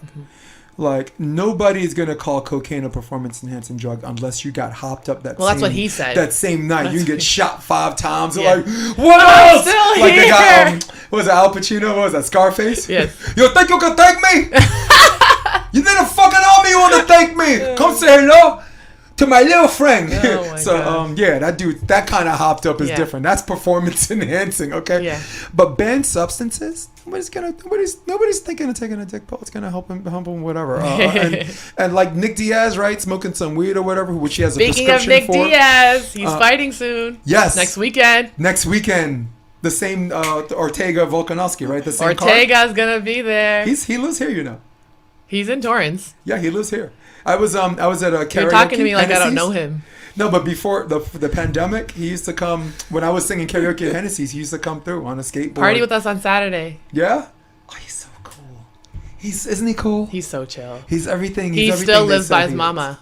Even with all his money, Good he's such for a him. family guy. He's watching his brother. He's trying to take his brother in through like acting, and he's doing it is. right. Like Drake said, God's plan, right? He's doing it right. He's a She homebody. said, "Do He'll you never love me? forget. I told him only partly. I only love my bed and my mama. That's I'm him. sorry." That's him. But yeah, he's a good guy. But so banned substances is something you could get at GNC. That you if you don't read the fine print, you pee in a bottle, all of a sudden you're hot, and then people think you're a cheater. Yeah. You know, but people need to be careful about that. Like Dave McKenzie, volleyball player, he got flagged for something that was like a banned substance, and they wanted to retest him, and then he refused to because he was in Malaysia and the testing process was in Australia, and they wanted him to pay his own way. And then the league he was playing, and it would cost him more money to take the flight. So if you don't Like, show, let's just pay- if you don't show, it's the same thing as a positive test. Yes. How about Alex Kleiman? What happened to her? A lot of people don't know. 2013, she got flagged for a banned substance playing indoor and got suspended for that. And that's something a lot of people know. I don't feel like I'm airing people's laundry. I was like, damn, I'm gonna be sharing. No, I'm just joking. It's not a common knowledge thing. No, of right? course. But, It's not something you want out there either. No, because people don't look at her indoor career. No. So they don't look at the things she's done well, or the things that some might consider controversial. Right, but she got flagged for a banned substance that eventually, when you just start giving the doctor everything you've taken, right, and they're like, okay, it was in that. You're suspended. You have to know what's in your body blood, which is the stupidest thing. That's the thing, they expect you to be like this doctor, like you have to know what's in your body. That's everything. fucking bullshit. Yeah. So yeah, banned substances. It's not like Chael Sonnen. Chael Sonnen. Before your time, he's the guy that fought in. Me and Miranda are like, what? He's the guy that made Anderson Silva famous. Oh, got it. Because Anderson Silva was just murking the competition, and then this guy comes along from University of Oregon, a wrestler who fought in Bodog fighting. Yeah. And he was quiet as a mouse his whole career. Then all of a sudden, he's like, "Oh, so what? He's got a black belt from the Nogueira brothers. That's like me having an extra toy in my Happy Meal. It doesn't mean anything, you know." And he's sitting there, and he's like, I thought the Nogueiras thought the bus was a horse. They're trying to feed the bus bananas and this and that. Yeah. And he just starts talking shit till he gets his title match against whatever. And they're like, Chael, don't you know Brazilians are listening? He's like, I didn't know Brazil had internet. So he's just saying everything that's going to, very much like Kobe Covington. But much like Kobe Covington, when it came down. They're fighting in November. Yeah. I think November or something. Yeah. # I broke your face. Right, that's what he said. Usman said to him. No, but my point is. Sorry, I'm Team Usman. No, my point is just like Conor, just like we want for our sport. Yeah. If you're able to put butts in seats, if you're able to divert this attention where all eyes on you, be fucking ready for the opportunity. He fought Anderson Silva for 4.5 rounds, takedown, top position, noogies. And then a desperation move with 1.5 minutes left. Yes. Anderson Silva slaps on a triangle choke, and Chael has to tap. Like you said, desperation. And he gained, but Chael gained more in that loss. And then Anderson Silva finally had a nemesis, finally had a rival, someone who wanted him. Yeah. And this is where you're gonna see with Covington and Usman. I never seen two guys who want each other so bad in that cage. Yeah. They wanted each other so bad in that cage. They're both wrestlers. And they went 5 rounds and there wasn't one takedown attempt. Yeah. They literally wanted to stand in the middle of the cage and punch each other in the face until one guy's jaw broke. Yeah. He broke his jaw in the 3rd round. Yeah. And then finished him, you know. And man, that was a good fight. Yeah, but I can't think of someone that I despise more than Kobe Covington. Anyone that Kobe's going to have a rivalry with is going to be the most hated match, you know. But isn't he the best thing that happened to Usman's career?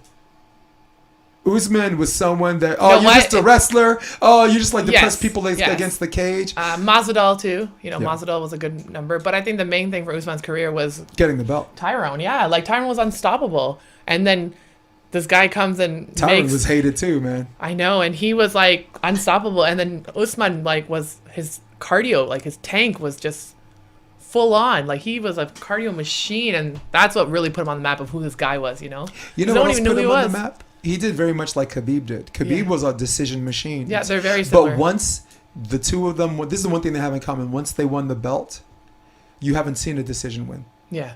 Only decision win was that last minute first match with Masvidal. Masvidal, yes. Okay. Which he repaired and replaced Yes. with that knockout. You just saw water fly out and he hit him so hard, right? It's just that was water. so good. Water I flew. was standing up. Yeah. Burns. He beat Burns. He beat That's such a sad Covington. match because they're friends. They're really good friends. You don't They wanna train beat up your together. friend. You never want to America beat up top your team. friend. They were both crying after. They're both. Yeah. But that's the one thing Khabib and them have in common. Since Khabib has won the belt, he stopped Dustin Poirier. He stopped Conor McGregor. Yeah. You stopped Justin Gaethje. Justin's In a fact, machine. he I love decided to Justin. triangle choke him because he didn't want to armbar him because he didn't want to hurt him. Because his parents were right there. Did you know that? You don't know that. Khabib, this is So how this crazy, but this is how and good talented. you are. Yeah, he found a second way to beat him. He didn't want to break his arm because he knew Gaethje wasn't going to tap. Yeah. Gaethje's never tapped No, and in it's his no, career. it's because he said in an interview I didn't want to hurt that him. week. He's like, he was like, I'm not gonna tap because everyone taps to Khabib. I'm not gonna tap. So that's why Khabib was like, if he's not gonna tap during this, his arm's gonna get thrown out. His parents are right there. Literally, he's doing it right there. So he goes to choke him out and puts him to sleep because then he's like, all right, now he doesn't have to tap. He just sleeps. You don't have to tap. You just take a How nice little talented unpleasant are nap. you that you can transition from this top fighter going from an armbar to like a choke? And Gaethje just good. fresh off the win against a competitor Tony Ferguson too. That's just that's the biggest mic drop you're ever gonna see for someone. I can't wait to see the next one who like Justin's gonna fight. It'll be a good fight. Justin's good. So the Very underrated, moral very of the story is we need maybe just two. We need two people whose rising tide can lift all ships. Right now, I really like what Nuss and Cloth are doing because they're not waiting for the good old boys club to give them the rubber, the nut. They have been playing in all the AVP Americas. Yeah. Which I think was roughing it up in those. Listen, that is the recipe to get to the qualifier in the main draw, and then when you get to the main draw, you still find ways to win. Yep. Think about this year alone, the Brazilians, right? The Brazilians made the finals against April and Alex. They made it from the qualifier. Jeez. From the qualifier. Oh yes. Kristen Nuss and Taryn Cloth. Also Atlanta qualifier to the finals, insane. beat the brakes off of Clays and Sponsor.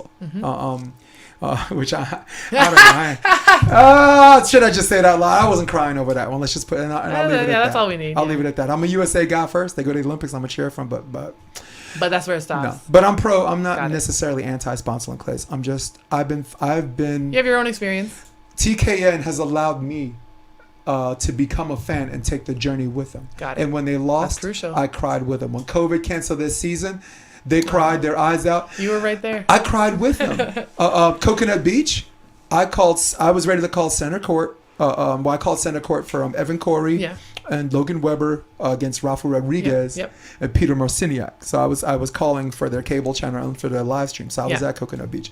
I was there when Kristen Nuss and Taryn Cloth won by forfeit because the Brazilians were cramping up. They played 5 matches. That would have been their 5th match. Got it. Which, by the way, has prepared them. Yeah. Which, by the way, subsequently prepared both of those teams for the tour. Yeah. Think about both teams. Like AVP America, you could play 5 matches in one day. Oh my god. On a Saturday or Sunday. So when you go through the qualifier to the draw, you're like, I think I'm good. Yeah. And when you're already used to playing in humid and hot weather, like Louisiana, those girls are ready. They won Atlantic City too. Atlantic City, the 100K purse. Yeah. That's a good one. So, oh my God, you're so accommodating. But the point I was trying to make, and I wanted you to, because I know we got to go at some point. Yeah. I wanted I wanted to finish, and you can maybe agree or ring the sentiment that I don't think you need to be Conor to move the needle. Yes. For the sport. There are some people who let their play do the talking. Karcher's a very quiet dude. Before he became older and started tearing down net systems. Misty May, it's not a loud person. Her and Kerry Walsh.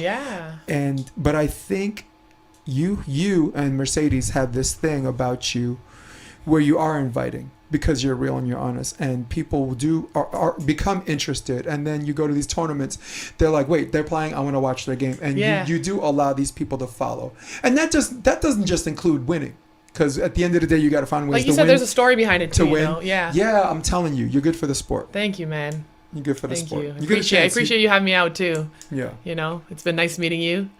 The pleasure's all mine, but I know, my God, we got something. We got places to go. Is there a particular plug or IG handle you want people Yeah, to Tin in know the more house. about you? That's who I am. Tin in the house. I'm always around. Tin in Simple the as house. simple as that. I can yell it on the streets. Tin in the house. That's my IG, guys. Oh my God, Miranda, say bye.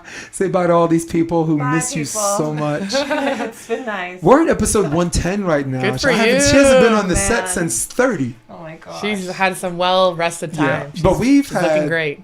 dude, we remember Liz Ribble. We've had some great Yeah, talks. We had she's talks about been street on. harassment, Oh. like women in sports, and we, like, you got to come back on because we haven't even scratched the surface. Yeah, for- yeah, We no, haven't but even gotten to yeah. what you No, wanted we to talk didn't to. even. There's we so haven't many even begun to things. tote Yeah, on we've that. like I think we've niched on a little bit of stuff, so we'll get there. All right, It's cool. just a start. So listen, she might love you guys, but I don't love you guys. In fact, I can't stand any of you. In fact, I'm out of here. So for all of you at home, for all of you on your iPad, for all of you on your Droid, for all of you on the lunch line at Starbucks that decided to watch yours truly, for Thinesa Sri, and for my homegirl, Miranda Kanye, I'm Jason DeBiz. This is episode 110 of the Option Podcast, and we're out.